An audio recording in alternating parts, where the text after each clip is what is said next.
Lalu pemirsa, siapa saja yang wajib terdaftar dalam program tabungan perumahan rakyat dan berapa besaran iuran yang harus disetor peserta? Pekerja berusia minimal 20 tahun wajib menjadi peserta tabungan perumahan rakyat atau TAPERA.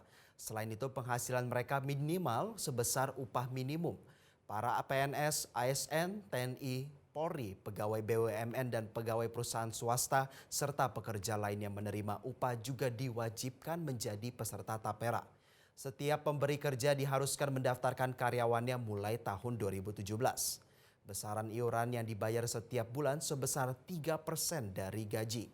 Tabungan perumahan rakyat ini bertujuan menghimpun dana dalam memenuhi rangka kebutuhan rumah layak dan terjangkau bagi peserta.